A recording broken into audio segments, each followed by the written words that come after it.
All right, everybody, let's jump right into this. A very exciting episode for you today. Here in my hands, I am holding an article that was published by PJ Media. The title is, Let's Be Honest, Candace Owens is a Jew-hating bigot. It was written by a rabbi, Rabbi Michael Barclay. So I read this article, and honestly, there are only two options here. Either this rabbi is genuinely ignorant of everything that I have ever said, in which case I'm happy to clarify it because he will be joining us on today's episode. Or the other option is he's completely aware of the things that I have said, and he is just a monster. I'm excited to find out when we sit down here with Rabbi Barclay. That's what we have coming up on Candace Owens.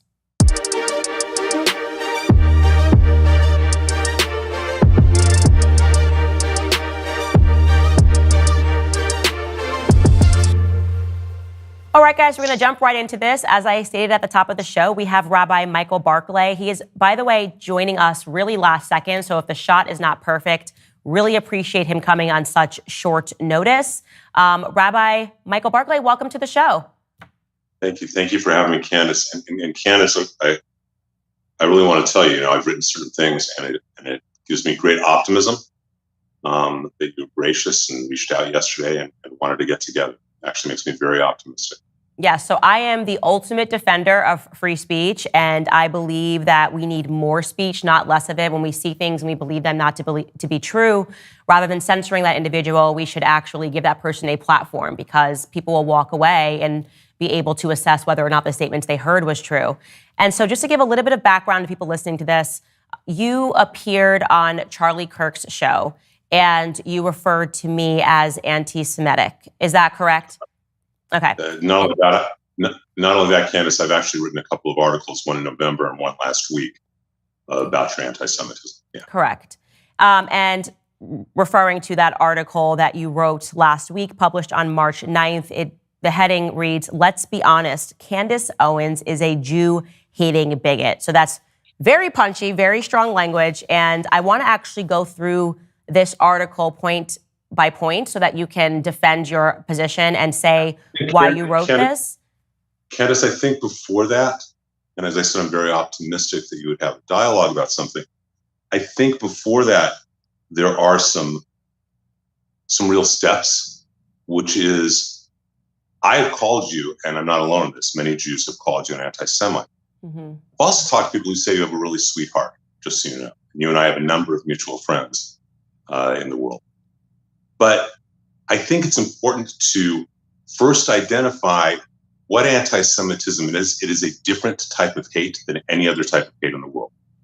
And if you and I are speaking crossways because we have a different understanding and definition, that's not going to lead to any dialogue. That's not going to lead. Look, I said to Skylar, I'd love to walk out of here and say, you know what, I was wrong, and write an article, I apologize, and I was wrong.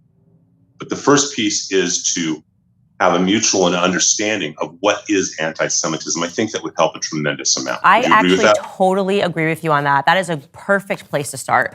Could you provide for us a definition of anti-Semitism? Absolutely. I really appreciate that because I think that is the break. If we're not speaking the same language, where can we go, right? So there's a man, a blessed memory man named Lord Jonathan Sachs. He was the chief rabbi of England. He had a great line. He really defined anti-Semitism, that anti-Semitism is Jews have no right to exist collectively as Jews with the same rights as other human beings. It's kind of a weird statement. So let's just track back a bit to understand the history of anti-Semitism. 2,000 years ago, Jews don't accept Jesus as Messiah. For people who do not have faith, as the early Christians, as some of them have faith, some of them accept Jesus, but they don't really in their heart. And you and I both know people like Rob McCoy who accepts it fully in their heart, and other people who are doing it without faith. And they're those who have less faith. The fact that a Jew exists, let alone thrives, is a threat to their faith, because how can the Jew not accept Jesus as God and still thrive? Unless he's associated with the devil. So you start having these myths that are created of the Jew being identified with the opposite of God. This really codifies in 1144 in Norwich, England, what's called the Blood Libel. This is really important to understand, especially today in 2024. In 1144, a young boy is killed, And the local priest says that's because the Jews need to make their matzah with Christian blood. It's called the bloodline. It's blame the problems of other people on the Jew. It's just so you know, that's so ridiculous, not only just on its face, but we're forbidden from even having meat that has any blood in it. This is a Torah law. You can't have, that's why, we can't have steak tartare. Okay? So this gets perpetuated in combination with a 4th century, what's called the Vulgate. I'm sorry, did you say in 1140 this happened? 1144 in Norwich, England. Okay. This is after in the 4th century, you have something called the Vulgate. The Vulgate is the official translation of the Bible. In Hebrew, there's no vowels. And the person who translates, St. Jerome, who translates the Vulgate, knows what he's doing is translating wrong. He puts down that when Moses comes down from Mount Sinai, he has horns. Okay, Karen, when actually the word was Karan, meaning that light shone from his head. So now by 1144, you have the anti-Semitic myth of Jews have horns and they drink blood. And I know people who've been asked when they went into the army and other places, can I see your horns? So this still exists today in 2024 throughout America. And I don't mean just in little rural areas. It exists today, these myths. That Vulgate Bible is the official Catholic Bible all the way through the 1970s. So you need to understand that that's a piece of it, okay? That they're equated with this kind of hate. Because it's about Jews not having the right to exist collectively, when they live in their little communities in the Middle Ages, anti-Semitism is a hate against their religion. By the time you get to the 18th and 20th centuries, when so many Jews have assimilated, they are in culture, they are in arts, they're in science, it's no longer against them for their religion, it's against them for their race. Because anti-Semitism is the oldest hate in the world and the hate that mutates. In 1948, because remember it says Lord Sachs. Oh, I just want to pause it. You said it's a hate that mutates. Correct. So your belief then is that the definition of anti-Semitism can necessarily change. Is that correct? It's not just my belief. It is the commonly accepted understanding in both the Jewish and academic worlds. Okay. This isn't, okay? As I said, that's why I quoted, this is a quote. It's a great thing from Lord Sachs, Jonathan Sachs. It's a great thing from Nihilecka. This is just accepted as the understanding of, by cultural anthropologists. So I would just say off the bat, I do not accept that definitions can just mutate. That is something that I could debate that on, like the definition of a woman. I mean, and I'm saying not just about Jewish people. I think that we have to have a concrete definition to work with, because then you can just update and say, actually, I've changed that, and now this is what constitutes anti-Semitism. But Candace, that is the horror of anti-Semitism. So what you are saying to me is that anti-Semitism is this and does not change. What I am saying to you is that the entire world and scholars about anti-Semitism recognize that it is a unique hate.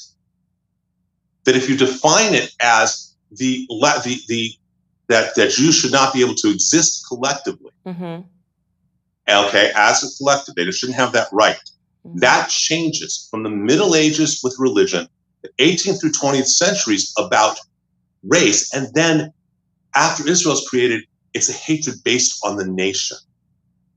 And until that is understood, that it is, this isn't something that's really questioned about among academics, theologians, Jewish scholars. I'm not presenting it. This is why I thought that I'm so optimistic about a dialogue. But I think a part of it is you view that the hate can't mutate. And what I'm trying to tell you is that we have 2,000 years of history that demonstrate the exact opposite. So, and I'm going to just push back just gently here. For me personally, if I thought that racism could just be an ever-shifting definition based on the experience of Black people, it would be a remarkable power, and I would be able to create something like BLM, which could say that everything was racist. So I am not going to be able to agree that definition should be able to transform according to what's happening during the day. But here's what I will say. If you could, just because I think it's really important for us to get to going through this article, because then you might be able to explain why you view it as anti-Semitism. if you could just give us what you are saying the current definition of anti-Semitism is today, that would be very helpful. The current definition of anti-Semitism today has to do with what the feelings are. It has to do with anti-Zionism, number one. That is a definition. Anti-Zionism, anti-Israel is anti-Semitism. Okay. This isn't so you believe that Jewish people can be anti-Semitic? Absolutely. Okay. So when you see a gathering of Jewish people who say, I'm Jewish, but I don't support Israel or Bibi Netanyahu, you say that person can be anti-Semitic. You just did two different things and was very. You just did two different things that were totally unrelated, Candace. Okay. You said that Jews that do not support Israel. Yes. And you said Jews that do not support Bibi Netanyahu. I'm just saying that because he's the current prime minister. So I'm saying like if they say I don't support. No, this is where you're missing the point. So okay. I'm going to go under the following premise. Mm-hmm. Okay. I'm going to go under the premise that you care about people. You and I don't know each other, but I'm going to go under that premise. I'm going to go under the premise that you have no desire to ever hurt anyone. Mm-hmm. Okay? That's the premise I'm coming into this dialogue with. You have been devastatingly hurtful. And I think that I'm going to go from that you don't understand what it means to the Jewish world. Mm-hmm. There's a great teaching that comes out of every sociologist, every person in academics, is that I don't get to tell a black man if he's experiencing racism. Mm-hmm. He knows. I don't get to tell you if you're experiencing misogyny. You know. If I make a comment and it's misogynistic, and you say, Rabbi, that was really misogynistic, my job is to say, wow, I didn't mean that. I apologize. That's not what I meant. And you do not get the right to say what is anti-Semitic or Jew hatred. I'm not trying to. I don't think I said anything about me having the right. I just said to you, would you then view, because I did host somebody who is Jewish, Dave Smith, on my show, and I'm sure you're familiar with him. He's a comedian, he's a libertarian. He is not pro-Zionist. So I'm just asking you for clarity, because you're saying that you can't dismiss a Jewish person, but aren't you thereby dismissing Jewish people who say that I don't support Israel as a state? I'm just trying to have you answer that question. And the answer is, I will ask you back the same question. Mm-hmm. Are there blacks who do not support blacks? Are there pick the cause or the minority who do not support or not, or actually are even better? You and I both sit on the conservative side politically. We share that, right? And we face the same way when it comes to that. And we both, I think, are disappointed in those who are Republicans in name only, correct? Yes. Okay. Does that mean they're not Republicans? Well, I wouldn't describe a race as a political ideology, like a political party. That's very different. So to say that you can't be a race, like you're not black if you don't support this, is different than, like, you're basically saying that a Jewish person can be anti-Semitic. So that would be like saying a black person can, in fact, be racist towards, or they're not black. Look, I'm not going to comment on black community. Mm-hmm. I will say there are plenty of self-hating Jews. Okay, so you do believe, that's all I was trying to get you to say, is that Jewish people who don't support Israel, you are saying they are anti-Semitic. I just want to understand that. I'm saying it very clearly, they are self-hating Jews. Let's use that term very specifically. Okay. And you need to understand why they are self-hating Jews. And you need to understand, as numerous people have talked about, I've written about, Prageru's talked about, Gorka's talked about, Levin's talked about, a number of people have talked about, Shapiro's talked about, and as I say, I've written about, is that a people want to assimilate. For 2,000 years, Jews have been persecuted, and so they want to assimilate. And so many have converted from Judaism not to another religion, but to leftist politics. That becomes their religion, and they lose their identity. That is a reality. So you need to understand, or I shouldn't say you need to, that's not fair, and I apologize. I would hope that you understand a history and an understanding that we define what anti-Semitism is. And what happened on October 7th,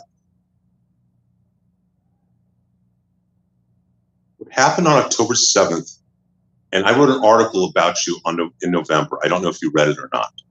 was told that you had, but I don't know if you did or not. I did not. Okay.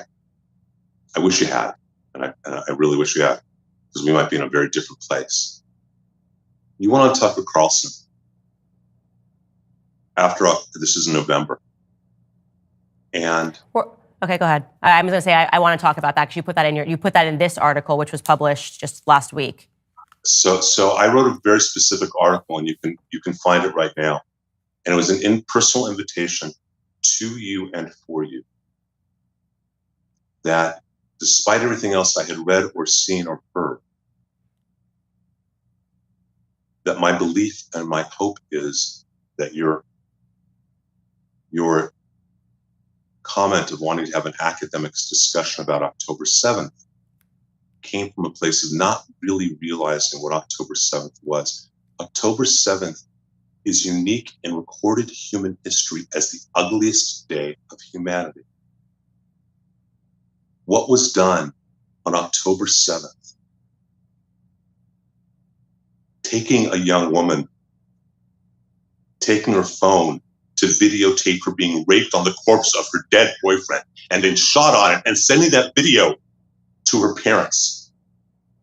Beheading a man with a garden hoe, kicking a woman until her body parts fall off, is unique in terms of the intention to attack civilians. And so in November, after you made the comment on Tucker Carlson about wanting an academic discussion about how, those kind of comments that you made and the ennui that you demonstrate, I wrote an article saying that I would arrange for you, there's a 47-minute film by the IDF. It is all the footage done by the Hamas terrorists of what they were doing so proudly, what they wanted to do. And that my belief was, I don't think that you quite realize that, and I would arrange for private screening for you and your friends. Mm-hmm. And that I would arrange that and then have the discussion about how you feel about October 7th. Okay, so I just really would like to get to your article because I think it's important. I want to acknowledge your pain about October 7th. Wait, that's not an opinion. That's not an opinion. No, I didn't say opinion. I said I want to acknowledge your pain about I apologize. October 7th. I apologize. I think it's Yeah. opinion. I apologize. I didn't say that. I said I want to acknowledge your pain about October 7th, and I want to get to that because you are... Because that's all pain. Yeah, you're mischaracterizing what I said on Tucker Carlson, but I do have the clip, and we're going to be able to watch it. I definitely did not say I wanted to have an academic debate about October 7th. That's not what I said at all. But like I said, I have the clip. And I do also want, I think it's best for us to dive into what you actually wrote about me, because there are several mischaracterizations, I believe, of what I said, but both of us are going to be able to watch it. So again, this is the article. And by the way, you did say in this article that you heard that I received your invitation. That is false. I think it's important to just maybe name the people who told you that I received your invitation. No, I'd rather not do that, especially since you're saying that it's incorrect, and in which case I apologize. No, you can apologize. I just think that a lot of the reason that things happen is because there is this sort of back channeling and discussion, and nobody told me that I got an invitation, and now you've written that I refused an invitation, and so that adds to people believing... So Candace, I'm going to ask you a question right now.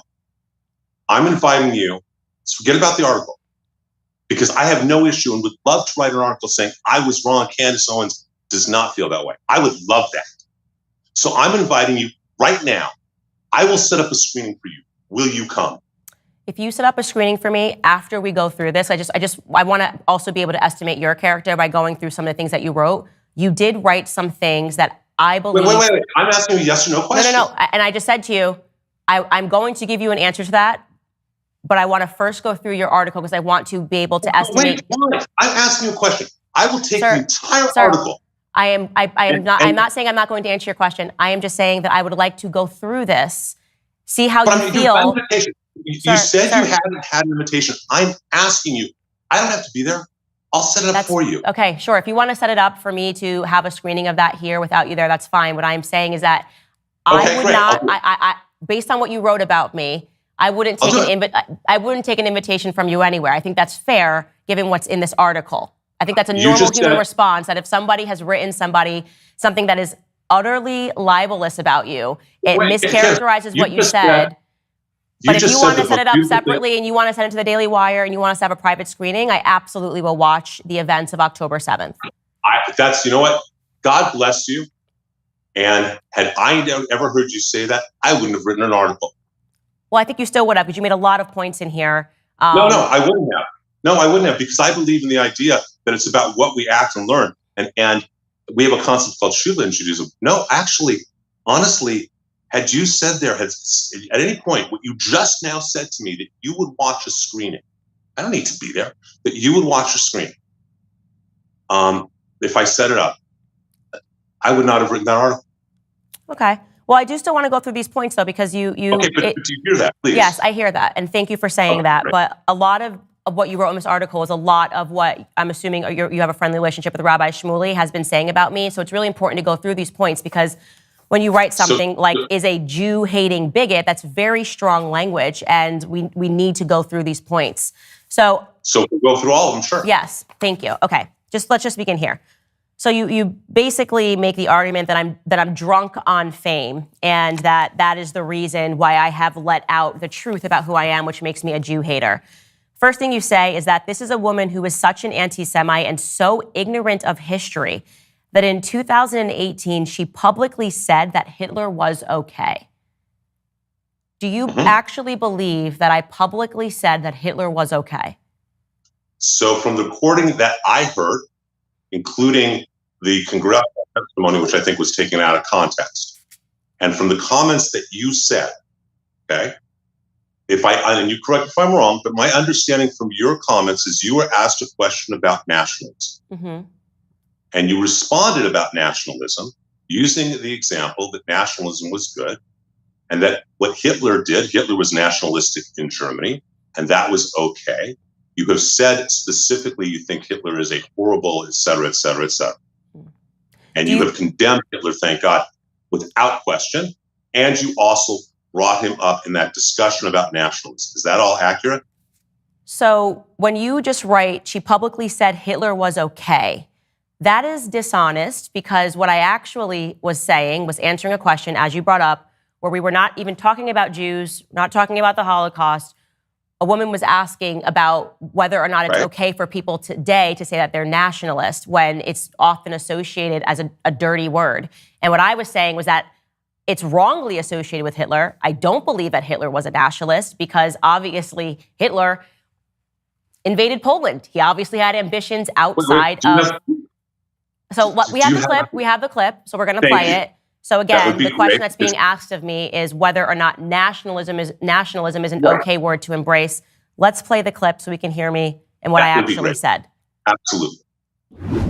Yeah, I agree. I actually don't have any problems at all with the word nationalism. I think that it gets, the definition gets poisoned by elitists that actually want globalism. Globalism is what I don't want. So when you think about, whenever we say nationalism, the first thing people think about, at least in America, is Hitler. You know, he was a National Socialist, but if Hitler just wanted to make Germany great and have things run well, okay, fine. The problem is that he had dreams outside of Germany. He wanted to globalize. He wanted everybody to be German, everybody to be speaking German, everybody to look a different way. That's not, to me, that's not nationalism. So again, we're trying there to define nationalism. Does your statement, she publicly said that Hitler was okay, is that an honest statement? Yeah, so let's talk about this for a moment. Is that okay? Yeah. You were asked a question about nationalism. You responded with an example of Adolf Hitler. Yes, I said because Americans associate, the reason why they think it's a dirty word is because of Adolf Hitler. You responded, and you have subsequently, and I've seen you subsequently, and I think you even said it at the congressional hearing, you have obviously condemned him for who he was. But you brought Hitler's name into a discussion. Correct. Okay. And you justified that this is how America feels or how people feel. And that's your take on it. It's not necessarily accurate. And in fact, it probably isn't from an actual sociological standpoint. But that's your opinion. Fine. But Candace, you put in the same sentence what he did if it just had stayed in Germany was okay. But more importantly, and here's a piece of the anti-Semitism. why bring one of the most evil men of history into the discussion? You could just as easily have given any negative examples of nationalism. You chose to bring Hitler up, not them. I did, and I have no. If I could go backwards in the context of trying to understand why Americans think that nationalism is a bad word, it was appropriate for me to bring off Adolf Hitler. It is totally appropriate in any capacity when you are talking about history and historical sentiments to bring up any relevant character that has created those sentiments. So I just want to yes or no. After watching that, I want to make sure we don't run out of time here. After watching that in context, do you think it is fair that you wrote, she publicly said that Hitler was okay? Hitler was okay. Yeah. Yes, by bringing me even into the conversation, yes, I do. Okay, great. Let's move on here, because again, this discussion, we're having it between us, but I want the public to be able to, deduce what's fair and what's not fair. You then wrote this statement. A mere month after the horrors of babies being beheaded, women being raped, and the slews of horrors from Hamas, Owens went on Tucker Carlson's show to speak about how it really wasn't that bad and why should she even care? After all, she seems to think that Hitler was okay, so what's the problem? Is that true that I went on Tucker Carlson's show and said that October 7th really wasn't that bad? Yeah, actually you did. And you did it through the implications and the words. And I actually do know where some of those clips are because I've rewatched it multiple times. Mm-hmm. And you specifically say you want to have an academic discussion. You specifically say, I don't want to misquote you, that you believe you have a moderate stance. Okay. Because you see the children dying and on both sides, and you talk about the pain, and I think you do feel pain about Gaza. And this goes back to the anti-Semitism, Candace. What happened October 7th is unique. It is to even make a moral equivalency. This is one of the keys in anti-Semitism and in any prejudice and bigotry, is that an inappropriate moral equivalency is created. When someone says that this race, these people, whomever, are like dogs, they've made a moral equivalency between those people and dogs, that is bigotry. That is hatred. So I first want to debunk the idea that I did not, like I in any way said it really wasn't that bad. That statement never came out of my mouth. And I also want to show that actually, contrary to that, I condemned what Hamas did. So let's just show that clip of what I said. And then I want to get to your quotation about academic discussion. Let's just show what I said about Hamas.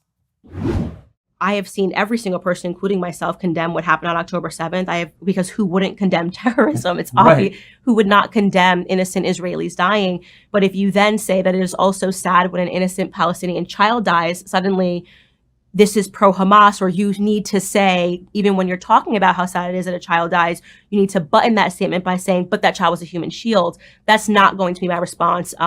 First off, as a mother, that's not going to be my response as somebody who is about to give birth when I see these images of children involved on both sides of the conflict. I've pointed to the people that are mocking dead Israeli children and said that they are horrific. I am even keel on this matter, and yet people think that you need to be extreme. So people that have become more radical and extreme are perceiving a moderate stance as not enough. And because I was about to say, people can disagree with you or agree with you or whatever, but you certainly don't seem radical on this topic. And I'm going to hold here before you comment on that, because your next sentence, as you just said, she wanted to talk about the depravities of Hamas as an academic discussion and refused to even condemn Hamas. So we just saw that I did condemn Hamas.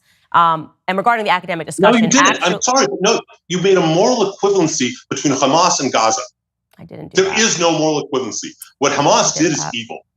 It is not a tragedy only, it is evil. I'm sorry, Candace, but you make an equivalency that does not exist in most people's minds, and certainly in no Jews' minds. Okay, so I'm glad that you said that, so people can hear what I actually said and hear what you are saying and how you are taking it. I don't know how you could write this statement, she refused to condemn Hamas, when I literally said who would not condemn these horrific events. You don't condemn them uniquely evil. You put them in pari-passu relationship. So you're saying that even though I did, so now you're admitting that I did condemn Hamas, even though she refused to condemn Hamas.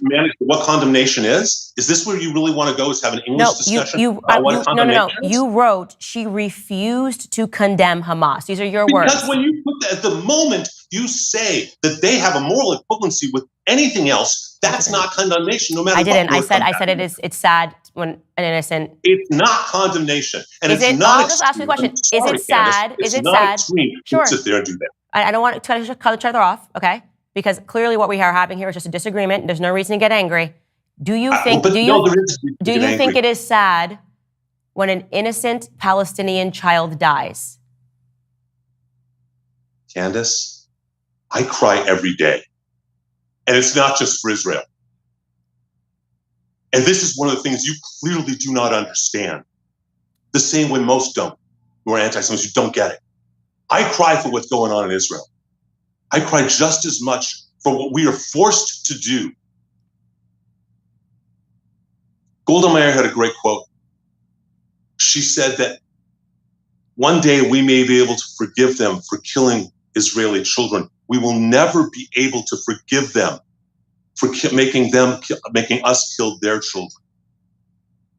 So what about my statement of saying that I also cry for Palestinian children is wrong to you if you also admit it is sad when Palestinian children die? It's painful, but it is not in any way, shape, or form morally equivalent to October 7th. That is the anti-Semitic bigotry. But I didn't say that. I just want to be clear. People are watching. It's just not what came out of my mouth. But I'm not going to. I don't want to get hung up. I don't want to get hung up on that. I want to now point to. You said I wanted to talk about the depravities. I'm going to quote it. She wanted to talk about the depravities of Hamas as an academic discussion. Actually, I was talking about NATO, and here is the clip of what I said when I used the words academic discussion. Take a listen. I mean, you can go back to me even talking about NATO expansion before things erupted between Russia and Ukraine, yes. and having a meaningful discussion about how much expansion is too much expansion. How would we feel if we had troops on our border?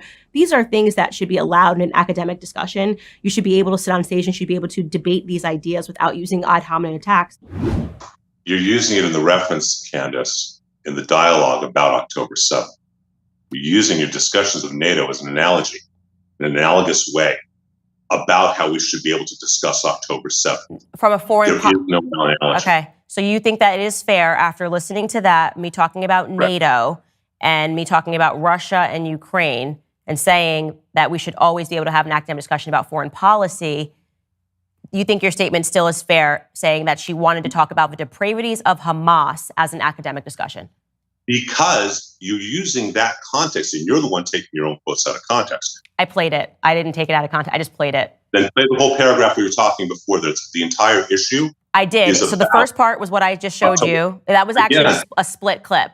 The first part, the first half of that was when the one that we just showed you, when you said that I said it really wasn't that bad and why should she even care? The first part I say I condemn Hamas. And then I said that I've been consistent in always saying that we should have a topic. We should be able to discuss foreign policy removed from ad hominem attacks, because that is the truth and that's how I feel. But to be clear, Candace, I just broke out academic discussion because I was referring. Candace, okay. I'm going to ask you really simple questions. Mm-hmm. Okay? No. I want to keep going through this. I think it's important here. It's about this. So I'm going to ask you a simple question. Do you ever mean to hurt people because of their race, religion, or color? Ever? Do I ever mean to hurt people? Say that because of their race, religion, or color? Ever? I can't hear the last part of it. I don't know why I'm not hearing. I'm sorry. We'll apologize. We know about the technology. Do you ever intend to hurt or want to hurt anyone based on their race, religion, theology, color, etc.? No, never. Not once. All right. What you need to hear is your statement. I'm not alone in this, because it is the whole context of October 7th. It's hurtful to Jews. Okay. And I'd like to give you an analogy that I think that might really help our dialogue, if that's okay. Mm-hmm. A number of years ago, a movie came out called The Passion of the Christ. Did you see the movie? Yes, it's a wonderful movie. Okay. And I saw the movie as well. I saw it the opening day and saw it twice, and I arranged for a screening of priest students, minister students, rabbinic students, rabbis, ministers, and priests. Loyola Marymount when I was a professor. Okay. I realized something in watching that movie. There are two movies going on. If you accept Jesus as your savior, then that movie is so brilliant and so painful about his suffering that it transcends everything else, and that's all you see. And I think you just said it was a brilliant movie, and as many of my friends did, Loyola, etc. I think it was a brilliant movie too as well. If you don't accept Jesus as your savior, you're not so emotionally attached to all the suffering that Gibson portrays so well. And so what you do notice, as an example, are all the anti-Semitic things. So I had a discussion with a woman who's the senior vice president of Loyola when the movie came out. She said, Rabbi, there's no anti-Semitism. I said, actually, I'll give you an example of one scene. There's a scene of little Jewish kids who chase Judas, and they morph into demons. And they're wearing modern 20th century yarmulkes. And they have classic Jewish stereotypical faces, and they morph into demons. And with modern yarmulkes, it's that trope of Jews as demons. And Lainey said to me, I don't remember that scene. And I realized in that moment, she was so emotionally involved in the suffering of Jesus, she didn't notice the anti-Semitism. But both are true in the movie. You may not have the desire to have that pain in your heart. But what I'm trying to tell you is, by having a conversation with Tucker Carlson under the umbrella of October 7, which is what that segment was about, and saying that you have a moderate stance, that there should be able to be discussion, just like there is about NATO, it validates the reality of the absolute evil that is unique to October 7. Had you asked me on October 6th what to do with Hamas, despite that in their covenant of 1988, their charter, which I don't know if you've read, despite the fact that in Article 7, 11, and 13, they call for the destruction of all Jews in the world. If you'd asked me on October 6th, I would say we should do whatever we should do for peace. What they did on October 7th was surrender their human souls. They became Amalek, if you're familiar with the character from the Bible. And what they did is so evil, it cannot be compared to anything else. Just like what Hitler did is so evil, no one should compare. I don't care if it's Trump or Obama, no one should compare any political leader today to him. You did it under a guise. Whether you meant to or not, it was anti-Semitic games. Okay, so I'm just going to be honest with you. I don't accept that characterization. So what I'm doing now is I'm allowing you to say what you believe and showing the clips, not removed from their context. And we have to just allow, people to take from this discussion what they can. If you're like most Americans, you're struggling to make ends meet. Everything is more expensive these days. By the time you pay the bills, fill up your car, and go grocery shopping, there's almost nothing left. You're laying out your credit card for all non-essentials or maybe even some essentials. Last I checked, the average credit card interest rate for Americans is sitting at 24%. That is insane. How are you supposed to dig yourself out of all that debt? If you own a home, I want you to call my friends at American Financing right now. Interest rates have finally dropped into the 5s, which is the lowest they've been in a long time. Call American Financing to talk about their refinance options. They save their customers on average $854 a month by tapping into their home equity and wiping out high-interest credit card debt. Think about it. $854 a month is like a $10,000 raise. What a relief that could be for you and your family. Don't wait to take control of your finances. These rates might not last long. Act today. Call American Financing at 800-795-1210. And if you call today, you may not have to make next month's mortgage payment. That's 800-795-1210. Or visit AmericanFinancing.net.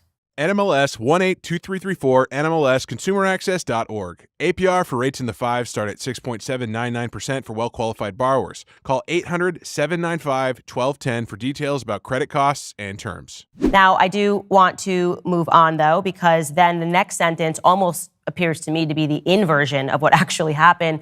You write, she castigated Ben Shapiro for being passionately pro-Israel.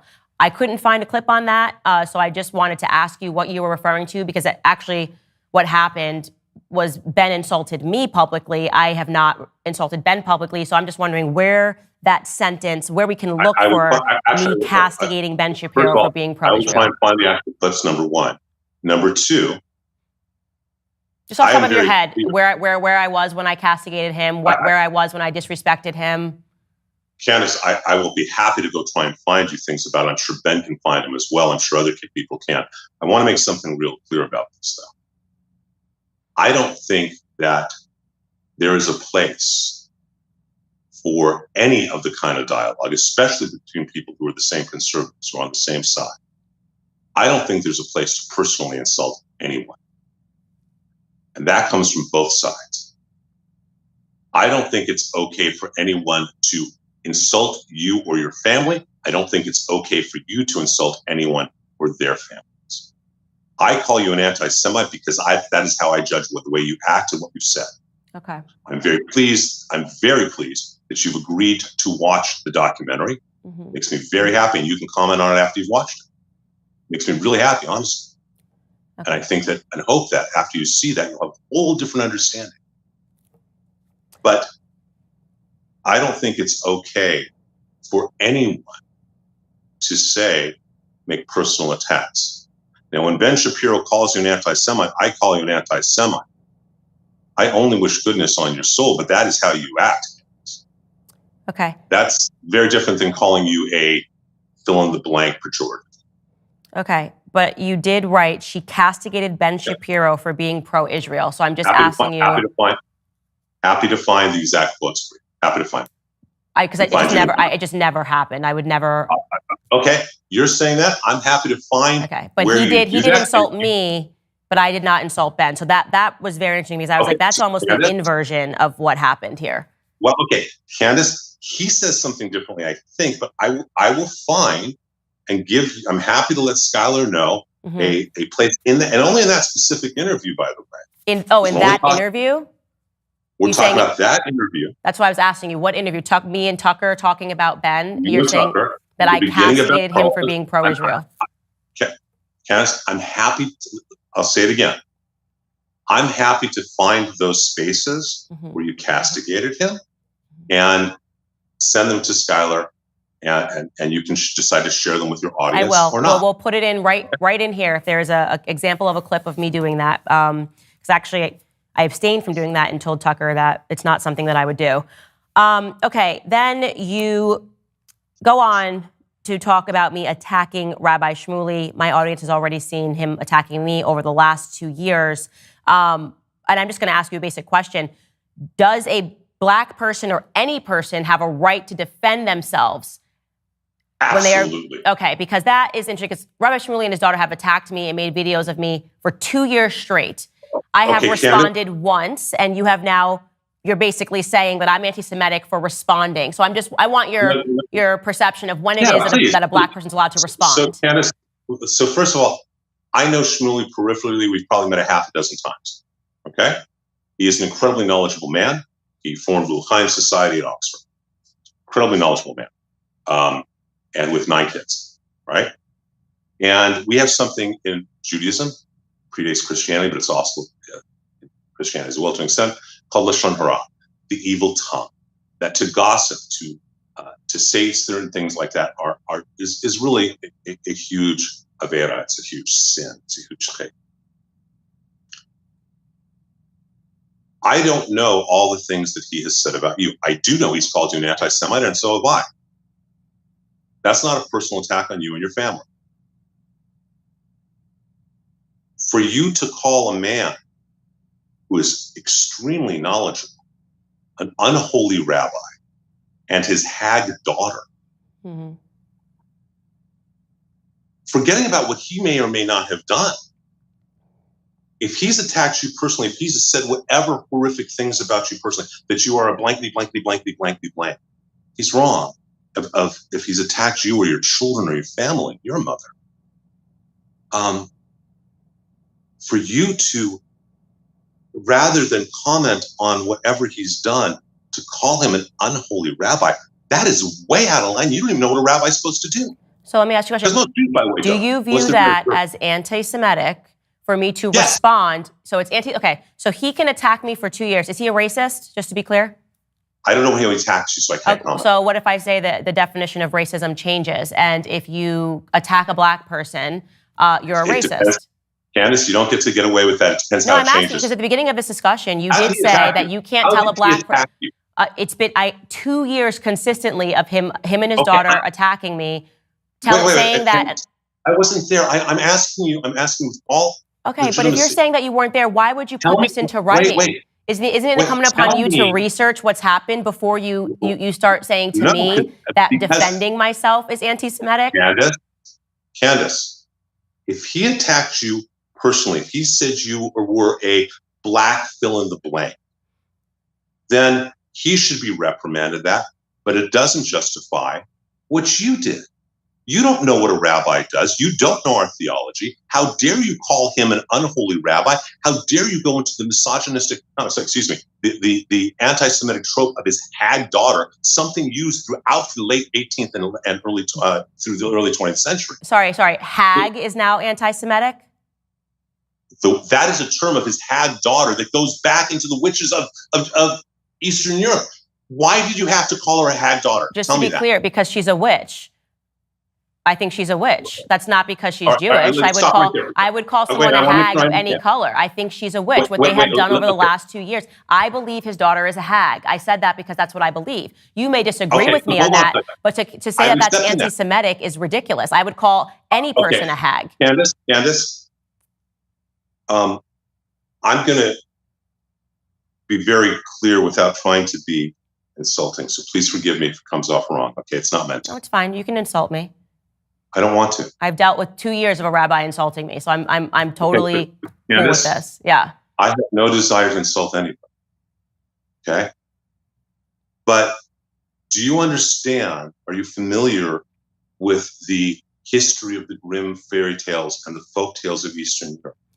I know that we can go back and we can also say No. that- I'm asking a specific question. Okay. That the witch archetype of those fairy tales were specifically modeled and called the Jews, that the Jews of that part of the world were called hags and witches specifically because they didn't eat the same food, they had different practices, and they were excluded that way as part of the bloodline. So you are saying that we can by calling a rabbi's daughter her a witch, a hag daughter, you have tapped into an anti-Semitic trope that goes back hundreds of years, whether you mean to or not. Okay. Now that I've told you that, Yeah. okay, Mm-hmm. do you think maybe there are better words to call her than a hag daughter? I'm actually not going to edit my language for two people that have been attacking me for 2 years. And so what I'm going to say is that, and I want to be very strong on this.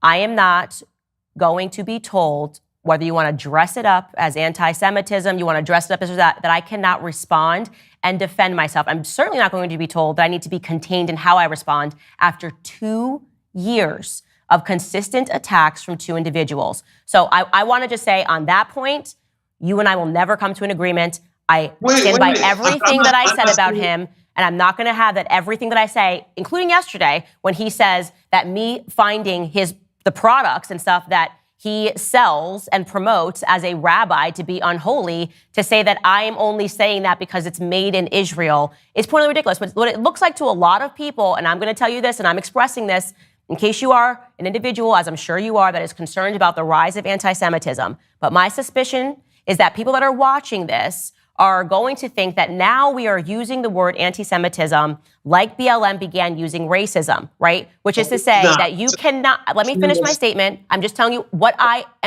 this is my suspicion. And I have tons of Jewish listeners, but given what you've said about Dave Smith, who is a libertarian, he is not a far left liberal. He just does not support what Israel is doing. So in this, you have said that Jewish people, you've made comments about a lot of Jewish people who maybe don't agree with what's happening in Israel. You are now saying that a person who's been attacked for 2 years still needs to be careful in how they approach a Jewish person that's been doing the attacking. No one is going to accept That's that. not what I'm saying. That's ridiculous. Candace, and that's then to not what say I this said. particular word, it sounds like everything that anybody says, it needs to Candace, we first need to you weigh it have to against know the that once. feelings of somebody and their history. I could find examples of black people being called witches. I can't then say that nobody can ever call a black person a witch. Even if it has what happened in Salem, you could go on and on, right?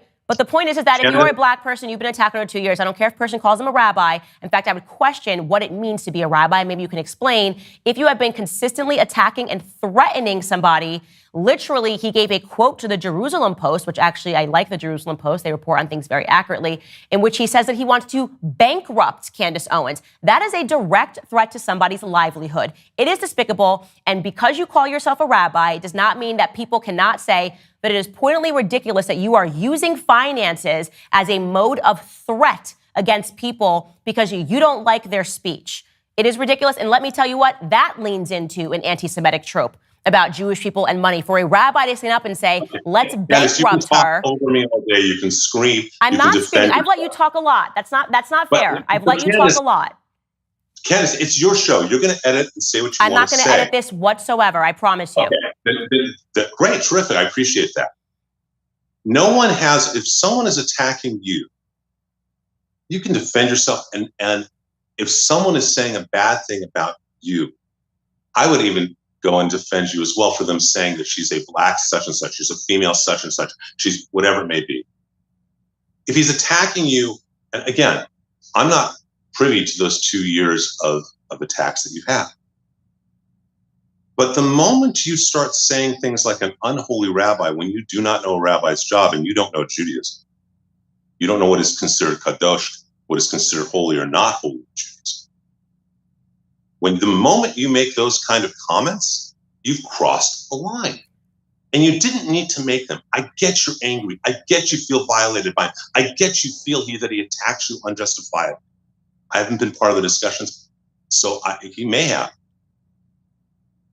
But that doesn't ever give you then the right to say what you said. And it demonstrates, again, a pattern of behavior of an unawareness that you have about Jewish theology, a lack of awareness you have about Jewish history, and about anti-Semitism. The fact that you can't accept what all academics, I shouldn't say all because everything's all, but what academics, what Lord Sachs, what theologians all accept about that anti-Semitism is the unique hate that mutates. What Prageru has done a Prageru video on. The fact that you can't even accept that is in itself problematic.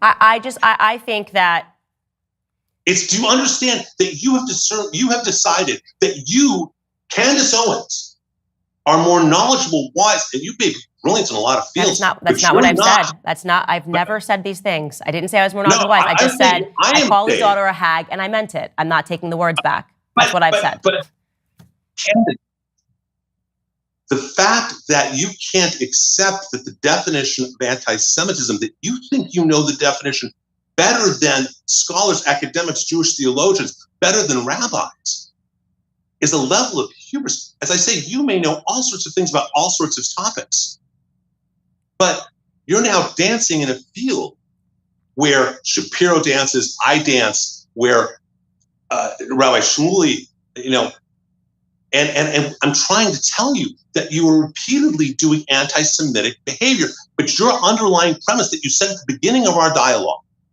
was that you don't accept that definition of anti-Semitism. What I said is I don't accept that definitions mutate, is what I said to you at the beginning of this dialogue. And I'm telling you that's the definition of anti-Semitism. You have now said that you know more than Lord Jonathan Sachs, who I believe, I'm going to guess, actually knew your father-in-law, because it's not that big of a world there. And you can ask anyone about Lord Sachs. You are now saying that you don't accept the definition. Well, okay. What I'm saying to you is that there's debate even amongst Jewish people about the definition of anti-Semitism, as I pointed to you. No, that's a pretty much accepted one. If you're saying the definition mutates, then you're saying it has no definition, right? It has no definition. Comes from the word define. If it has definition, it has a shape, right? You can't say the shape can mutate. The square can become a circle, can become a triangle. That means that it has no shape. You're talking about an amoeba, right? I'll say it again. It mutates because the definition, again, I'm quoting Lord Sachs, directly quoting him, where he says that Jews have, this is his definition, it's pretty much accepted. Jews have no right to exist collectively as Jews with the same rights as other human beings. Yes, that sounds like a definition. And the reason that it mutates, how that becomes manifest, is because in the Middle Ages, it's about religion. When they come out of the shtetls, when they go into the cosmopolitan areas, And in the 18th through 27th, or 20th century, excuse me, that hate has now manifested and mutated. So it's not about religion, it's about race. Just so I'm clear, did Lord Sachs say it mutates, or are you saying it mutates? I'm sorry, I couldn't hear. I apologize. Did Lord Sachs say it mutates, or are Lord you? Sachs. Lord Sachs. He says it mutates. Correct. Can you just re-say the quotation, his direct quotation? That is a hate that mutates. It is a hate that mutates. It is a virus, he calls it, that mutates, and that he's not alone in that. Mm-hmm. And then by the time you get to the 20th century, it now has mutated to be anti the nation. So the hate manifests as first religion, then as race, and now as nation. So would you say that anybody who takes issue with anything that Israel does is an anti-Semite? Of course not. That's ludicrous. Okay, because... That's a ludicrous statement. Okay, because then why are... That's a ludicrous statement. Okay, I'm glad you said that, because earlier when we were talking about Dave Smith, and I said that some Jewish people don't agree with what Israel is doing as a nation, you suggested that they were self-hating Jews. Well, that's not what I suggested. What I said is there's a very difference between supporting Israel and supporting Bibi or the government. There's a huge difference. Support of Israel is to understand, and I think, again, this is a place, Eugene Bishop, who was one of the heads of the Central Conference of American Bishops, great Catholic leader, said a number of things, and Monsignor Royal Vatican of blessed memory, I actually heard him say this. Royal said, he was one of the first people to do interfaith dialogue after Vatican II. And Royal said the following. He said that no non-Jew can ever fully understand the relationship between the Jewish people and the land of Israel. In the same way that no Jew can understand how a bunch of old bishops, old cardinals, go into a building, white smoke comes out, and suddenly one of them is infallible. It's a quote from Royal Vatican of blessed memory, one of the founders of interfaith dialogue in the 60s and 70s. What I'm trying to explain to you is our tie to Israel. That when you make an anti-Zionist, not just you, when anyone makes a comment, an anti-Zionist comment, that is anti-Semitism. Well, when you say anti-Zionist, that's Lord Sachs, etc. Mm-hmm. And when you say anti-Zionist, you don't mean criticizing Israel's government. Just no, to be you clear. can criticize the government. Okay, so I'm just not. But criticizing. Okay, but let's go. Can we follow that path for a moment? Because I think this might get us somewhere. And as I said from the beginning, I'm optimistic. I'd like to get somewhere. Mm-hmm. To criticize Israel's government is one thing. You want to do that, great. Especially you want to criticize America's involvement in its relationship with Israel. You're an American citizen. I'm supportive of that. But understanding, have you ever read the Covenant of 1988 for Hamas? No, I have not read the Covenant of 1988 for Hamas. So let me tell you about Hamas. In their charter, which you can find easily online, the Covenant of 1988, they claim that they are a subsidiary for the region of the Muslim Brotherhood, which I'm sure you know a lot about or you've learned a lot. And they call for the obliteration of all Jews. They say in Article 7 that the Muslim Day of Judgment will not come until every Jew is killed and those few who still live hide between, and this is a quote, between the rocks, behind the rocks and the trees call out, "O Abdullah, O Muslim, there's a Jew hiding behind me, come kill him." The definition of a Palestine, which there is no historical Palestine, the definition of a Palestine from the river to the sea, from the Jordan River to the Mediterranean Sea, means no Israel. It is, as Lord Sachs said, it is that they don't have a right to live collectively in a nation. And so it's one thing to say, I don't agree with what the government's doing. It's an entire other thing to create a moral equivalency, which you keep doing inappropriately. A moral equivalency between anything Israel does and what happened October 7th. There is no equivalency. Israel's not going out and try to go into Arab homes and to take and torture a child in front of the parents and then kill the child and kill the parents. Israel doesn't do that. Israel is the most ethical army in the nation. I think we might be having a fundamental disagreement on what moral equivalency is. And I tend to agree with Dave Smith that actually what moral equivalency is saying that irrespective of anything, we are going to judge these people the same. That would be morally equivalent, right? But we don't need to go into that because I didn't do any of that. And I just totally disagree with how you've characterized my discussion with Tucker Carlson at all. Because like I said, I clearly said I condemned what Hamas did. And then I said that it's sad when a Palestinian child dies. And then you agreed that it's sad when a Palestinian child dies. So I don't understand why these two statements seem to you to be trying to morally equate anything. I just am making two statements. 11 minutes and 20 seconds into your video, you make the comment about it being, I believe that's the time's place, you make the comment that you have a moderate stance and everything else is extremist. And what I'm trying to explain to you is that once, and I hope once you see the IDF film, we can have another dialogue. Well, no, I'm just saying that I do think that when anything, horrific happens, it turns a lot of people into extremists overnight, and they become very extreme in their language. You have judged. You've not let me finish my statement. Okay, I've let you talk very much. What I have said is that when anything happens, what tends to happen after that is people become very extreme in their rhetoric. And actually, there is a really good example. Is it Joel over at Breitbart who wrote something very extreme following October 7th online, and then a couple of days later, he wrote a long paragraph apologizing and saying why he was emotional, why his rhetoric was extreme, and what he actually wants to accomplish. He recognized his own emotion. And people get very extreme when they're emotional. It's understandable. But when they are in that emotion, they start to perceive other people who are actually saying what they've always said as somehow attacking them or saying something that's wrong. And then usually, the scales fall from their eyes the more distance there is from the actual event that took place, and they're able to hear things more rationally again. That is all that I was saying with Tucker, is I haven't really moved any of my stances whatsoever, and that is why people are bothered. Whether you think that's understandable or not is not going to change things. I do want to get to this, though, because like I said, we're not going to agree on Rabbi Shmuley. We're not going to agree on his daughter.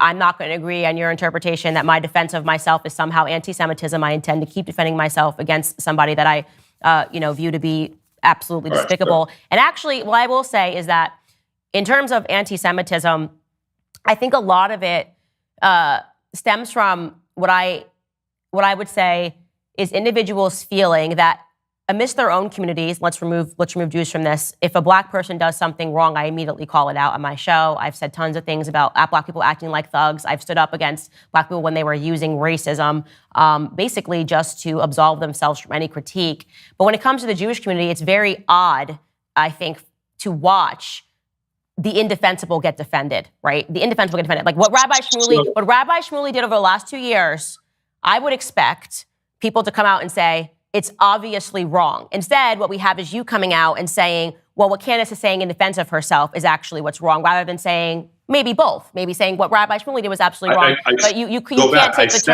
can't take the time to look into what he said for the last 2 years, is what you're saying. Candace, but you wrote this article in defense of him.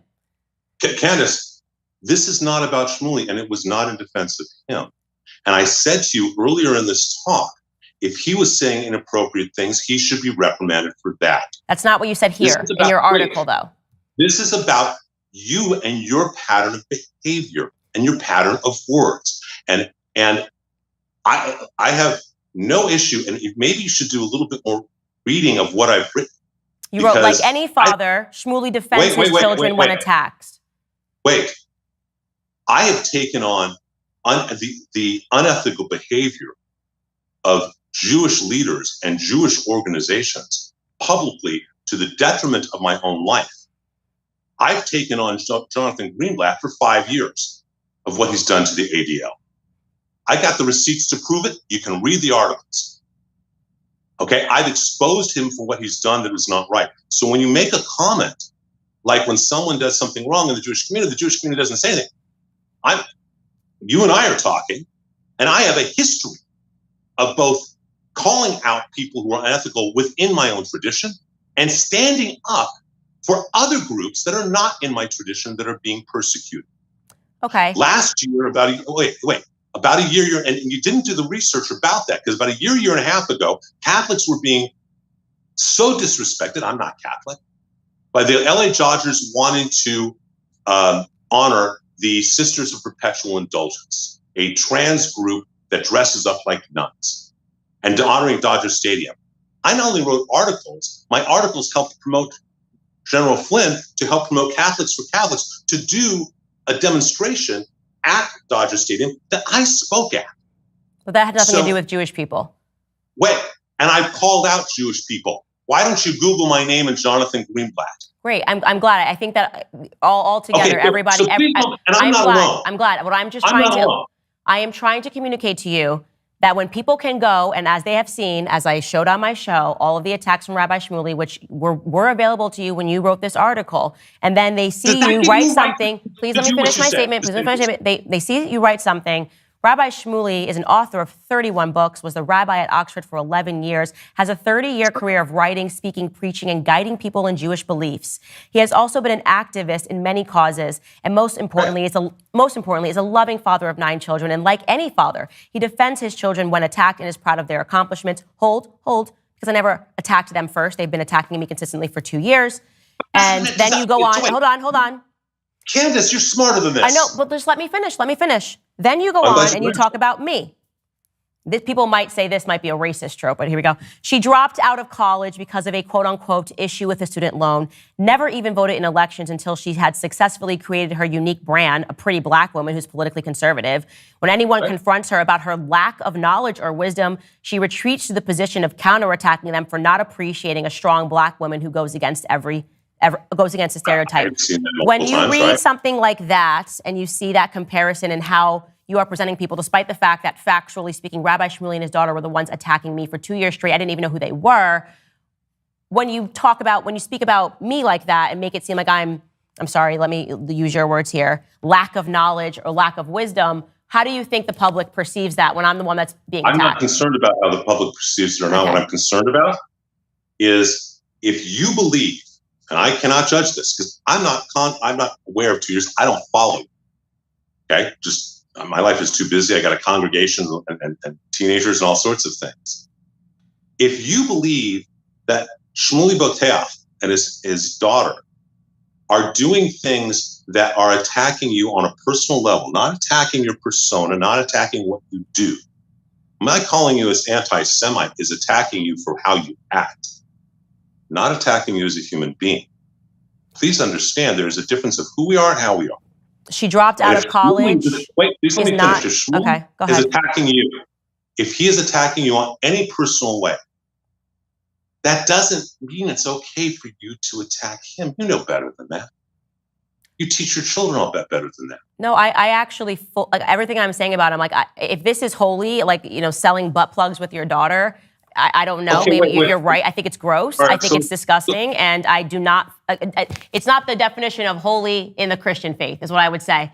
It's weird to me. Well, okay. It's very, and this could be a difference in our religions, but by the way, your religion does not trump my religion. So I think that you should respect the fact when I say something is unholy, I am referring to my religion. His relationship between him and his daughter is very creepy to me. The sex podcast is very creepy to me. The idea of sitting down and talking to your father about, topics of sex in any regard is creepy to me. Him promoting butt plugs that are sold by his daughter is creepy to me. I have a right to say that I find this to be utterly unholy and that any faith leader, at least in the Christian community, would agree that all of this is giving us very weird vibes between the father and daughter relationship. I can say that all I want. And I do think that part of it, and this is where we get to the topic of where people perceive this and they say, is this a form of Jew supremacy? To say, suspend your Christianity because my Judaism matters more is the feeling that I get when you say, you don't get to say it's an unholy rabbi. Pornography is unholy in my view. You might disagree with that. Candace. It is unholy to Christians. The topic of pornography, peddling pornography, selling butt plugs, the commercialization of pornography is unholy. And I'm going to continue to call him unholy because that is what I deem him to be. And I say that as a Christian. Okay, so Candace, if you made the comment, right, and you said that this man, rabbi or not rabbi, because it doesn't matter if he's a rabbi or not, from what you're telling me, your understanding of your theology is, okay? Your understanding of your Christian theology, I don't know what denomination or sect you're part of, is that what he's doing is unholy. Then for you to say that from my Christian perspective, what this man is doing is unholy. I absolutely respect. For you to say, my position as a mother, as a woman, I find what is going on here is creepy. I don't find that anti-Semitic in the slightest, either of those comments. I really don't. But so please hear that, because if you had said this guy is creepy, okay, that's not anti-Semitic. That's your opinion on the relationship of what he's doing. If you said what this business that he and his daughter, I don't know if it's he and his daughter or just his daughter, I don't know if they're combining the business, I have no idea. But that this business is, from my Christian perspective, is very unholy, that's not anti-Semitic. It's not. I mean, if you had said that, I wouldn't be talking about it. But I shouldn't have to say as a Christian. It's just I am a Christian and it's unholy. Okay, no, you determine, you who are not a theologian, who does not know Jewish theology at all, and I'm pretty sure doesn't know what Gemara or Mishnah are or how they're used, or the dialogues about marital intimacy, you've decided he's unholy. Yeah. Now, if you said, from my Christian perspective, he's an unholy man or he's doing unholy things, God bless you, and I'm fine with it. But you didn't. You said it's an unholy rabbi and his hag daughter. Mm-hmm. And again, what I was really hoping to hear, which I haven't heard from you once in this very long talk, is the realization of saying, you know what, Rabbi? I hadn't thought about that. You're right. I understand how that would be considered anti-Semitic, and that wasn't my intention. I have a problem with this man. I have a problem. I've seen zero so far, other than the fact that you say you're willing to watch a documentary film by the IDF. I've seen zero self-responsibility of saying, you know what? I didn't mean that. I didn't say that, I didn't mean that. That's not my intention, and I'm sorry. Well, I just want to. I haven't heard that from you once. What I made clear to you is that's really disappointing. Well, I don't want you to be disappointed, and as I always say to people, I'm serious. I don't want you to be disappointed. I understand that human beings have a lot of feelings, right? Everybody has. You can say, I watched this and this is how I felt about it. For me, the reality of what I have actually said and the way that it is being interpreted, I don't think is fair. That's why I wanted to go through the clips of what you said, for what you wrote that I said versus what I actually said. When I did condemn Hamas, you're saying I didn't condemn Hamas. You're saying I attacked Ben Shapiro. You don't have the clip available. I feel that actually what's happening here is you want me to apologize for things that I never said on the basis of how you felt. And that's not fair. I have a suggestion. Okay, I have a suggestion. Okay, you and I are both politically conservative, right? I mean, I am, and I know you are. And I would hope that we're all facing the same direct way. I'd like to ask you some specific questions about the things in that article, and you just tell me, okay? Yeah. And so if I misinterpreted something, if I misread something, if I misheard something, or you feel I misunderstood something, communication happens, especially when we're doing writing. Miscommunication happens. So I'm going to ask you simple questions that would define anti-Semitism with the vast majority of rabbis, Jews, and theologians. Mm-hmm.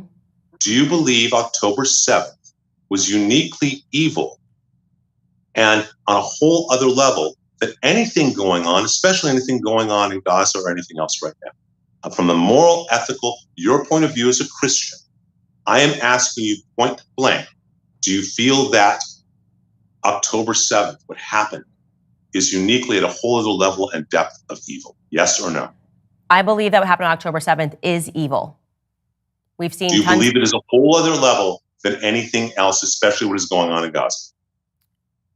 I think that there have been things that have happened historically, like the Holocaust, like what the Bolsheviks did to Christians, the Christian Holocaust, that You're not answering. No, I'm trying to answer your question. I guess I would like you to explain to me, in your own context, Holocaust versus what happened on October 7th. Why is October 7th uniquely evil compared to the Holocaust? Maybe you can educate. In October 7th, you don't know your history about the Holocaust then. In October 7th, the Holocaust was a machine that was made and cost Germany the war. So you'd say October 7th? October 7th was a specific intention. Remember that in the Holocaust, the first attacks are are war attacks. It is all about a war effort on world domination. October 7th is about to torture and do such horrific things to civilians, to the weak, the innocent, the old. So I'm asking you a very simple question. I'm honestly, you asked it. I'm ready to answer it. I think it was evil, and if you feel it's uniquely, we've bombed a million Iraqi civilians. You're talking about just like if you're weighing against civilian costs. And again, I think how you said about when you read you watch the Passion of the Christ, and you have your eyes when you watch it, and I have my Christian eyes. Very difficult for me to say when the greatest Holocaust that ever happened was against Christians, and what the Bolsheviks did to us, drowning us in barges. I cannot discount the things that have happened to Christians. We are actually the most persecuted religion in the world, and it's never described as uniquely evil. And so what happened on October 7th is evil, full stop. What has happened in the past to Christians, what is happening currently to Christians in Armenia, it's evil. So your feeling that it's unique is probably, I want to recognize it, but I don't want to sit here and pretend that I make a simpler question then. I minimize what I've been through. I mean, unique evils, slavery. I'm a black woman. I mean, there's tons of things that have happened, and I don't want to pretend that I think that when it happens to Jews, it's somehow more evil or more unique than when it happens to other groups all around the world. I'm going to ask you a specific, simpler question. Do you believe there is a qualitative difference between what was done on October 7th and the horrible tragedies that are going on in Gaza, with children being used as human shields and dying with and being killed, with all of that? There are tragedies going on in Gaza we both agree on. Do you believe that there is a radical difference between what happened October 7th and what is going on there? Or do you believe that there is really not a moral and huge qualitative difference? It's one or the other. How it's happening is different. There's no question that it's different. It's evil just the same way.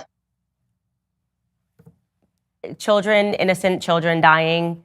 If the consequence of children is dying, of course, it is an evil thing for innocent children to be dying. Do you believe? Okay, so I want to make sure I'm hearing you. Okay, I don't want to misinterpret you. I'm asking for specific answers. It is always an evil, and I again say this as a Christian, it is always an evil when innocent children are killed. Always an evil. So do you believe that October 7th is more evil than what's happening when the innocent children are dying? Pardon? I'm asking you. What? I'm asking you the simple question. Do you believe there's a greater depth of evil in what happened October 7th than any of the tragedies that are happening in Gaza? Actually, let me actually toss this back to you, because this is a great question. No.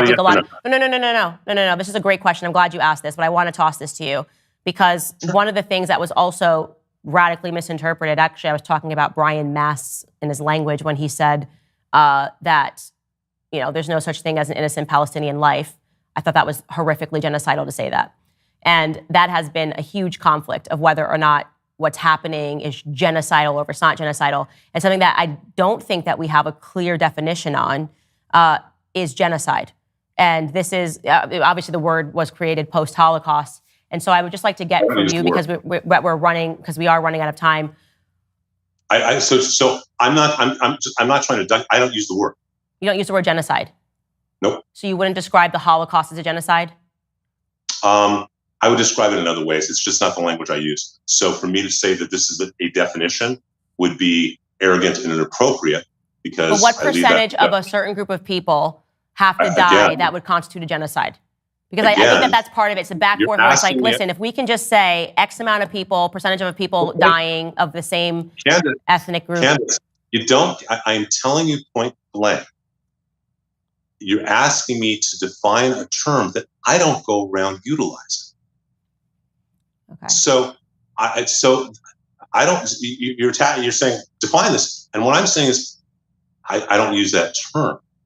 I am asking you a very simple question, which you have avoided a yes or no on. I haven't avoided a yes or no on anything. I've been answering you this entire time. I am just saying that if the consequence for me, I cannot, what happened on October 7th to me was so horrific and was so evil. And it partially, the reason why I believed it was so horrific and so evil was there was no military target. You were just targeting civilians, and civilians are innocent, right? And so for you to then tell me, is it more or less evil when now innocent civilians, what is the number at?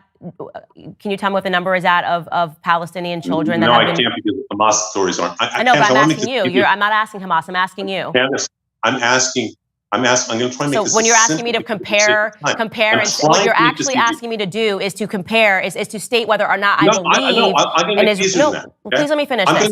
I feel that question, okay, is you trying to make me make a statement Let me try to get the question, okay? I believe that what happened on October 7th is a uniquely dark form of evil on a whole other level in every way, shape, or form of evil than anything that is happening in Gaza. Do you agree with my statement or disagree? I don't need explanations. Do you agree with me or disagree? I have said to you 1,000 times, I feel like what you are asking me to do right now, I'm looking at the cost of life. This is how I analyze things. You can't agree. You're not going to agree with me. I am uncomfortable with the amount of innocent life that is lost right now in Gaza. So you're not going to agree with me. Let's move on because there's other stuff. Because there's another piece in that article. Because part of it feels like you want me to weigh, like, is Jewish innocent life worth more than Palestinian innocent life? And I'm not comfortable with that. You've made that clear that you don't view it the same, or you'd be able to say that what happened on October 7th. I view innocent life as innocent life. Like I'm saying, it's just innocent life lost. Candace, you've made it clear you weren't able to answer yes to that question. Fine, let's move on to something else that is. But I want to again state. Wait, you've already made yourself clear. I don't need more. No, you've made yourself clear. You're good. I'm good. Please stop, because it's important for listeners to understand. When you ask a question like that, okay, it's different than you saying, do you think it is justified for people to defend themselves? You are basically asking me a question, is more Israeli life, is that more of an evil when it's lost than when more than more innocent Palestinian life? And I am not comfortable with that question. Candace, that's not what I said. But that is... No, I made a statement of my beliefs and only asked you if you could agree or disagree. You couldn't take a stand. I'd like to move to something else in that article that we have not discussed, because I am conscious of time, which is you make a comment again, and I think you do want to discuss this as well, I'm going to guess, and I want to be conscious of your time because I think it's important. You said where you stand on October 7th. That's fine. You stand where you stand. You make a comment in your comments back to Shmuley Boteach about, and again, you make an equivalency where you talk about the Hollywood Jewish gangs, that Kanye West believes that, and that shouldn't we be able to talk about that? And you make the analogy with Crips and Bloods, and I make the comment how anti-Semitic this is because it's a trope that goes back almost 100 years. There was and how Jews control Hollywood. In the 1920s, the Hollywood entertainment industry was started by the majority of the people in the studios were Jews. They couldn't get jobs in any other business when they came to this country. Many of them were sons of rabbis. And there's a truth, and there's a great book called Empire of Their Own, how the entertainment industry was started by Jews. And how they did control Hollywood in the early days. They employed other Jews who were unemployable. That stops by the 60s and 70s and is totally gone by the 80s and 90s. Okay? And it is gone. It is a trope that people say. Understand that when we go back, remember we talked about the blood libel? Blood libel has become a term that's understood by academics, anthropologists, socialists, not political, but social anthropologists. The blood libel is when you're blaming Jews for the problems of other people. That you're radically blaming them for because of the anti-Semitism is a form of anti-Semitism. For many decades, you were told, oh, the Jews control Hollywood, this secret cabal, and they control Hollywood. You perpetuated that. Again, I understand you're defending against Shmuley Boteach. I understand that you've explained yourself about Rabbi Shmuley. But you made the specific comments about this Jewish group, I think you call them gangs or thugs, as opposed to saying that there are people who run Hollywood who are bad people, who do bad things. I'm not going to question whether there are or are not. But you identified the noun to their adjective of acting badly as a Jew.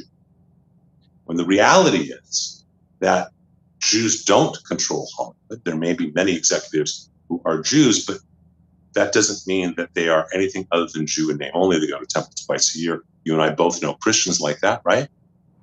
Yes. So I we both know that like that, right? I wouldn't judge a Christian. I would not judge Christians based on the idea that some of those guys who don't really practice Christianity, as my friends who are pastors define it, so I'm not Christian, that people who call themselves Christian but don't act in a Christian way. I would never use the noun of Christians. Whether these people, their mothers were Jewish or not, you perpetuated an anti-Semitic trope that is almost a century old. And as opposed to saying there's some bad guys who are doing bad things, and when they're called out about it, they hide behind a call of anti-Semitism. That's a very different kind of statement that you could have said, as opposed to talking about the Hollywood Jews, the Jews controlling Hollywood, that whole thing. Well, I never said the Jews control Hollywood, but Jewish people have said that. We can share an article of a link here, LA, that was published in the LA Times a couple of years ago, where a Jewish man wrote, "Let's face it, we do run Hollywood." That was totally fine a couple of years ago. Maybe he's anti-Semitic though. Pardon? Never fine. It's not ever been fun. Okay, well, I'm just saying that like this was something, this has been said, and it's actually funny because I was reading a very old article yesterday. Forgetting the guy's name, I'm blanking on him, but he was the founder of Screw magazine. He's a Jewish guy, Al something. I'm blanking on his name. Anyways, he gave a very long interview about how, the Jews hire the Jews when they get into Hollywood. And like I said, this was said not 100 years ago. So if this was something that many Jewish people have said, but sure, I guess you're saying that now it's a trope. But I just want to be clear that many Jewish people have said this in many interviews within the last 50 years, okay? As I said, there's a whole book. I do want to press pause on that and ask you a question. Is it possible for Jewish people to form a gang, full stop? Define gang. To form a gang. I mean, let me phrase that, because I don't even need to ask that question. The answer is, of course, there is, because there were Jewish gangs in New York. Okay, yes, of course. Common sense that Jewish people can form a gang, Black people can form a gang. Gangs exist, will always exist. Jewish gangs have existed and will always exist. Worldwide, gangs happen. How absurd it is to say that if you think that there is a gang that is operating, to even suggest that there might be a person that is automatically a trope. That would mean it would be impossible for us to illustrate the gang existing. As soon as you say it's a trope and magically you can't talk about it, I gave examples of multiple people in Hollywood, okay? We're talking about from Dave Chappelle to Kanye West to Cat Williams to other artists that are Christian that have said that there is some sort of a gang, full stop, that is operating in Hollywood. I then gave an example of a list of exact names that Michael Jackson said were operating as a gang. Rabbi Shmuley was among that list of people. So to say that we can't even explore that possibility, that Rabbi Shmuley, and that this list that somebody is giving or something that artists are saying might be true is somehow anti-Semitic. I'm not saying all Black people, all Jewish people are gang members.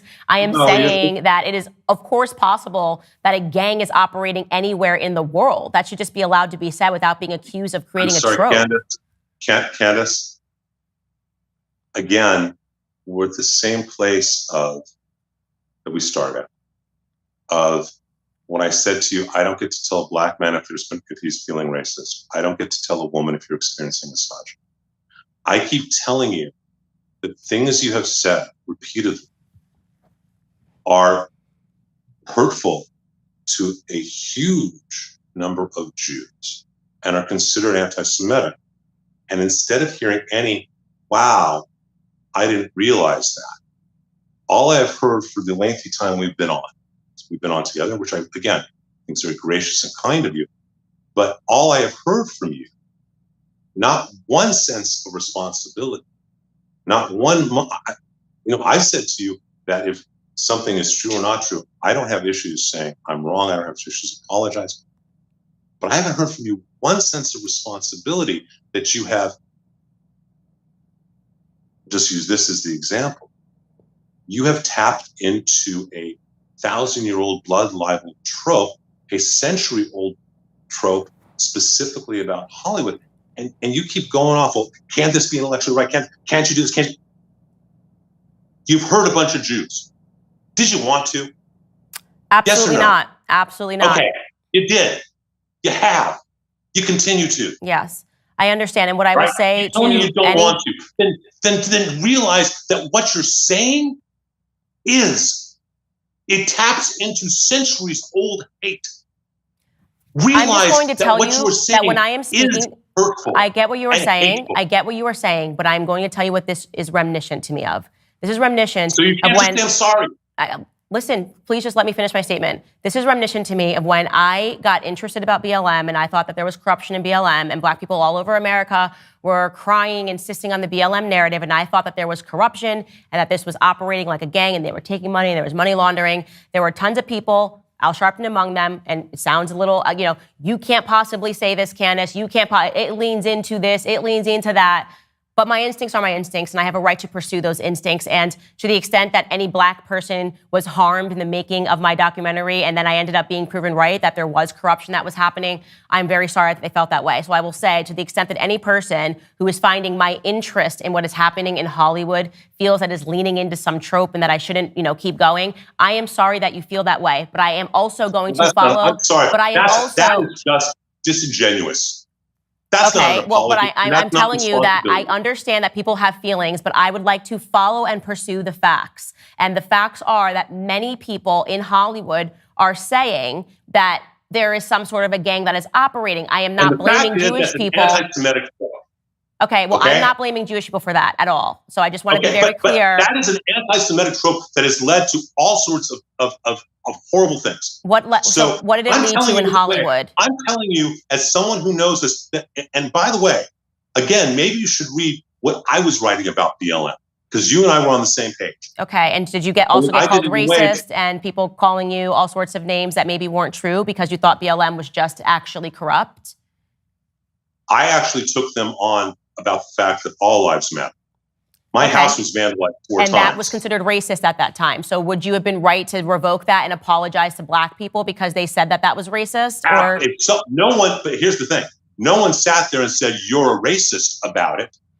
They said all lives matter was racist. They said all sorts of things, and I got death threats. And as I say, my house was vandalized 4 times. Mm-hmm. But you were right. I called for a strike of MLB on PJ Media, of Major League Baseball, the day that they decided to put BLM on Major League Baseball. And if someone said to me, you know what, you're playing into a stereotype that goes back centuries old of fill in the blank, I would have rewritten something. I would have said, I'm sorry. Okay. I am telling you with absolute authority that what you are saying about Hollywood is anti-Semitic. There's not this is what theologians, this is constant, and it is an expression of a blood libel going back to 1144. You're saying, well, I don't mean to hurt someone. Okay. If I apologize to you, my apology would be, gee, I apologize. I'm sorry for what I did. I'm sorry. Not, I'm sorry for how you feel. Well, no, I genuinely am sorry if you interpreted my suspicion. I genuinely am sorry if you interpreted that, like, my suspicion about a gang operating Hollywood to be some sort of a condemnation of all Jews. It's actually the exact opposite, which is why I specifically named. I'm telling you that. Are you going to let me speak? That is the reason why I specifically named Rabbi Shmuley, who was listed by Michael Jackson, who has been listed multiple times and who I believe operates like a gang member by his threats that he's been saying against me, that he's going to bankrupt me. I'm not going to pretend that I don't think that Rabbi Shmuley operates like a thug, and I'm going to withhold me stating that clearly because you're saying, well, that leans into an anti-Semitic trope. Him being Jewish doesn't mean anything to me. Him acting like a thug and making threats against my life and livelihood is something that... I did say Rabbi Shmuley. I did say Rabbi Shmuley. Go ahead, time out, because you just said something, okay, that is really beautiful if you walk that talk. You just said him being Jewish, him being a rabbi doesn't have anything to do with him being a thug. I said that on my episode too, about the bugs and the crypts. Wait. I don't watch your episodes, Candace, forgive me. Well, how can you write these articles and then say, I'm sorry, I didn't watch it? That is completely ridiculous. So you get to write articles and libel me, but then say I didn't watch the episode. You wrote a whole section on the episode. I watched the clips that you do, But I don't know what that's ridiculous. You literally said, wrote an entire paragraph saying that I attacked him as a thug, a monster, all of this stuff. Right. And you bring up the Bloods and the Crips, which is from that episode, but failed to mention that I said they're using... I watched your Blood Crips... Wait, Candace. I watched your Blood Crips part, and I read your comments on Twitter about calling him a thug. I specifically, in that episode of Bloods and Crips, said that being Jewish is being used as seals has nothing to do with the fact that they're Jewish whatsoever. But you kept calling him a rabbi. And the simple reality is, if you really believe, okay, that Shmuley Boteach is doing something wrong. He's operating like a thug. Which I hear you believe.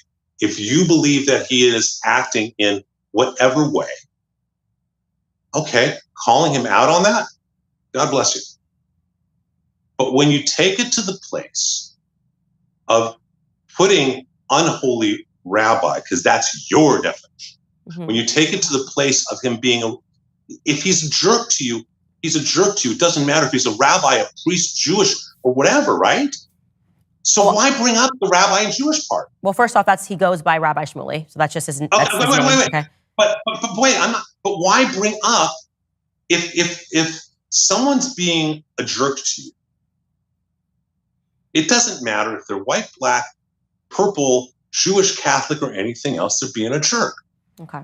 So all we ever need to do is call them out for being a jerk. I didn't say Rabbi Shmuley is being a jerk to me because he's Jewish. I just called him Rabbi Shmuley because that's what he goes by. No, but we are running out of time, so I do want to give you just a full minute here to wrap up and to express to people how you feel about this issue, because I think that's really important. Look, I first of all, I appreciate that you wanted to have a dialogue in any form. What I'm extremely sad, and I'm a little bit optimistic. I am optimistic that maybe you and I can have a dialogue after you watch October 7th, this film, if you actually do see it. I will arrange for it. Just have I can do with Skylar, your producer. And put him in the right contact to arrange it for. And if you really watch it, I'm very interested in your reaction. I'm a little bit optimistic about that. I am severely disappointed that we have spent however long, and I do appreciate the time, however long together. I think over an hour probably, right? And I do appreciate that. I am extremely disappointed that I did not once hear, I'd like to give you a concept called tshuva in Judaism. Tshuva means that when you've done something wrong, you recognize you did it wrong, you apologize for trying to fix it, and you don't do it again. It makes for a healthy society. And I am extremely, extremely disappointed that not once in our conversation did I hear you take responsibility for what you said. You have taken responsibility. I'm sorry if that made you feel that way. I'm extremely disappointed that you have decided you have a clearer definition of anti-Semitism than Lord Sachs, myself, Ben Shapiro, etc., going back, scholars, academics, whomever. I'm extremely disappointed that not once have I heard you say, wow, I messed up, Rabbi. I realize what you're saying. I understand what I did wrong. You know what? I'm not going to phrase it that way again. Using Shmuley as the example, you could just say, you know what? You're right. I don't need to attack him and his daughter being rabbis. They're just bad people to me. I don't need to make a comment about a Hollywood gang of Jews. They're just bad guys who are running Hollywood that may have whatever relationships. You've tapped into ancient tropes that are anti-Semitic tropes. You have repeatedly demonstrated a hate for Judaism and Jews. Now, I'm hoping that will change, but it takes a certain level of self-awareness to be willing to say, I did wrong, I'm sorry, I'm going to do it differently. I pray and hope that you will. I believe, I do trust when people say you have a nice heart, niceness, and I really would hope that ultimately we're both conservatives, and there are a lot of Jewish conservatives, and a lot of black conservatives, and we can all be on the same side, pointing in the same direction, as opposed to being split because of these kind of repeated comments. It wasn't just one repeated that you made. And again, I hope that will change after you watch the documentary, which you've committed to me you will do. So thank you for allowing me to be here. It's your show. So thank you very much for being here. And like I said, we are not going to edit you in any way. We will definitely give you the ability to send that video that you said of me attacking Ben, which I am very sure doesn't exist. Thank you. Thank you for reminding me of that, so I can even know. And then last thing I want to say is I have faith in my father. Just one question, Candace. I actually, this went very long, and I have to get to a temple meeting, and then I have lunch with a mutual friend of ours, actually. So I don't know when I can get that to you. Does it matter if I don't get it to you till late this afternoon? That should be okay. Okay. I just want to be, I want to be respectful, and I also I wanted to. This has gone for both of us. This has gone on much longer, and I appreciate it. Yeah, no worries. And I would have you back. We should always want more speech, not less of it. Nobody should ever be calling for the censorship of any person. I believe in free speech, even the speech I disagree with. And what I'll say is what I always say. I have faith in my audience. They know who I am. They know what I have said and in what context I have said it. I have a huge Jewish following, and I am confident in their belief in me stems from the fact that they've been listening to the show, and they know that I hold no hatred in my heart against Jews. I just don't believe any group is exceptional. I don't believe any group, black, white, Spanish. You watch my show, you're gonna get offended.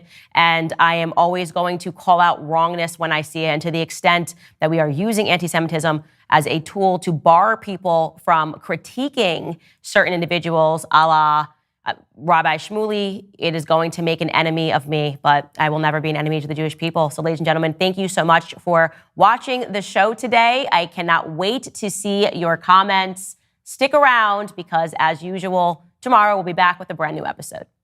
All right, guys, I'm just picking this up really quickly because as you heard throughout that discussion, the rabbi said that after the conversation, he would send to us evidence within the Tucker Carlson interview of my having attacked Ben Shapiro for being pro-Israel.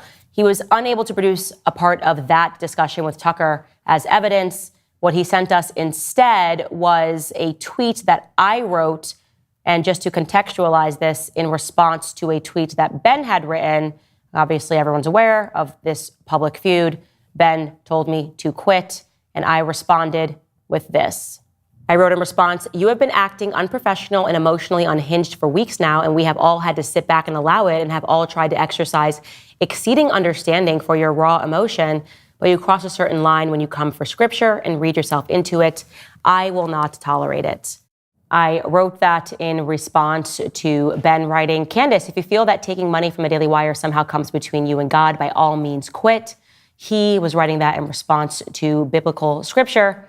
I had tweeted, "Blessed are the peacemakers, for they shall be called the children of God. Blessed are they which are persecuted for righteousness' sake, for theirs is the kingdom of heaven. Blessed when men shall revile you and persecute you, and shall say all manner of evil against you falsely for my sake. No one can serve two masters. Either you will hate the one and love the other, or you will be devoted to the one and despise the other. You cannot serve both God and money." Scripture from Matthews. So again, this is just in the interest of being an honest person and giving him an opportunity to produce his evidence. That is what the rabbi sent us over, was my tweet in response to Ben. I would not interpret that as me being on the attack, but that is how the rabbi read it. So there you have it.